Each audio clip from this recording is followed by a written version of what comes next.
afternoon, Cross Timbers. Today is Wednesday, April 18th, 2012.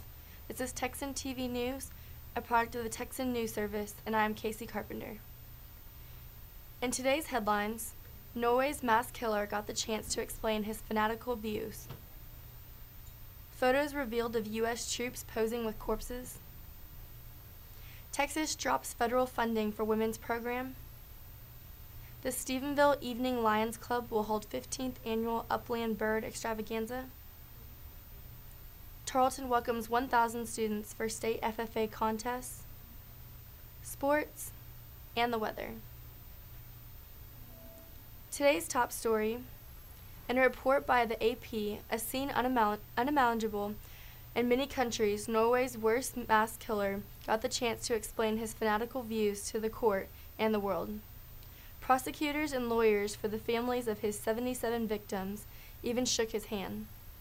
2 days into Anders Behring Breivik's terror trial, he gave an hour-long address to the court on Tuesday, reading from a statement that essentially summarized the 1,500-page anti-Islamic manifesto he posted online before his bomb and shooting rampage 9 months ago. Breivik said the attacks on July 22nd were a preventative strike. I acted in self-defense on behalf of my people, my city, and my country, and demanded to be found innocent of terror and murder charges. The court's main judge interrupted repeatedly, telling Breivik to get to the point, but let him continue after he threatened to quit addressing the court altogether if he wasn't allowed to deliver his entire speech. The 5-judge panel hearing the case includes 3 citizen judges, ordinary people who serve 4-year terms. One citizen judge was removed Tuesday after media reports said he posted comments in an online forum saying that Breivik deserved the death penalty. In national news, a report by the AP says in another embarrassment to the Pentagon, newly published photographs purport to show the U.S. troops posing with bodies of dead insurgents in Afghanistan. Top U.S. military and civilian officials rushed to condemn the soldiers' actions Wednesday, calling them repugnant and dishonor to the sacrifices of hundreds of thousands of Americans who have served in the war there. The photos were published by the Los Angeles Times, which said one shows members of the 82nd Airborne Division posing in 2010 with Afghan police and the severed legs of a suicide bomber. The newspaper says the same platoon a few months later went to investigate the remains of 3 insurgents, reported to have accidentally blown themselves up, and that soldiers again posed and mugged for photographs with the remains. In state news, the AP reports Texas officials have asked for more time to phase out federal funding for a women's health program after federal officials said it was illegal for the state to ban Planned Parenthood from participating in it, according to documents released Tuesday. Until this year, federal funds covered 90% of the cost of women's health program, which provides routine exams, contraceptive, and prenatal health services to low-income women.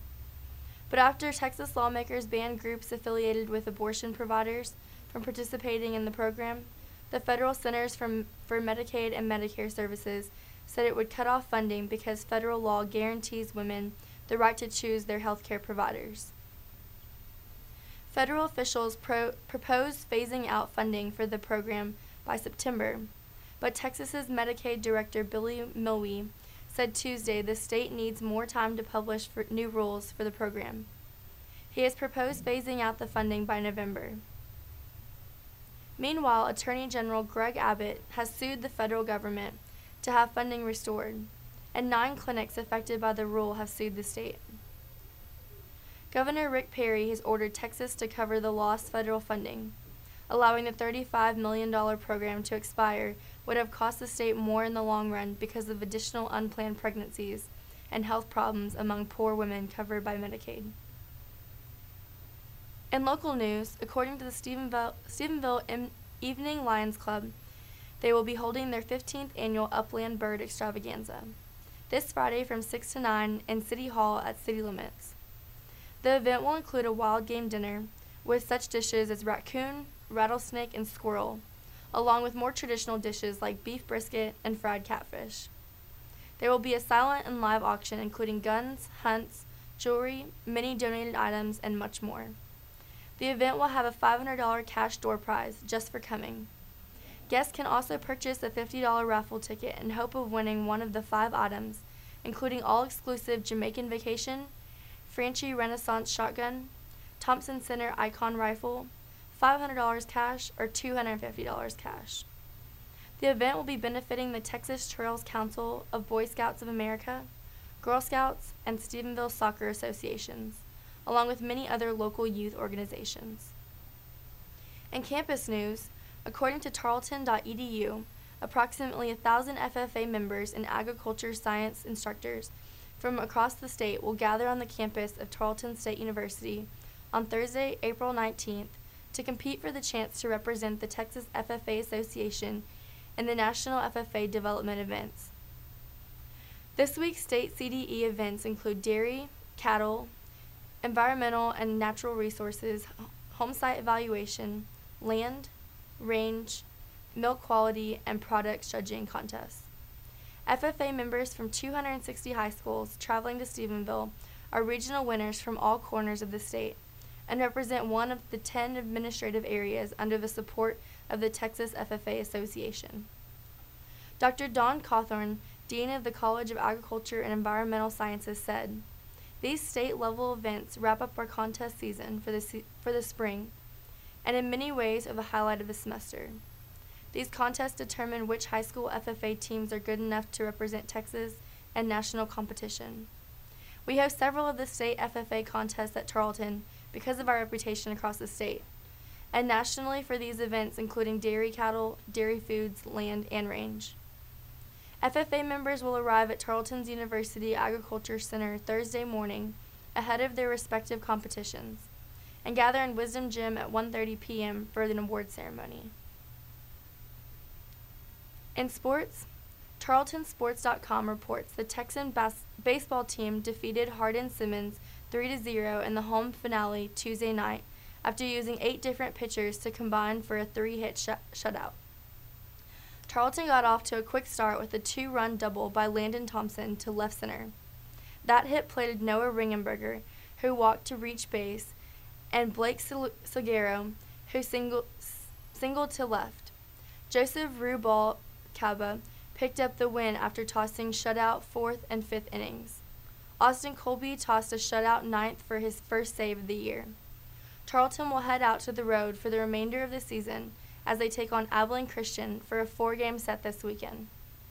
The Texans dropped their final home game of the season Tuesday night with an 8-4 loss to Texas Women's.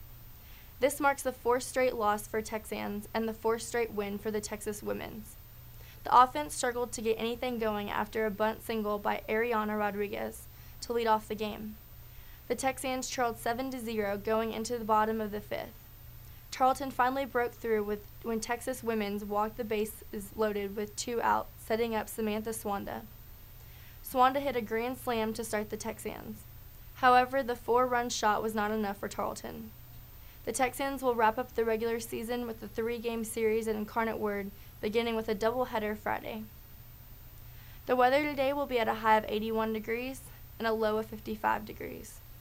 I'm Casey Carpenter. Tune in tomorrow for the latest news from the Tarleton State University campus.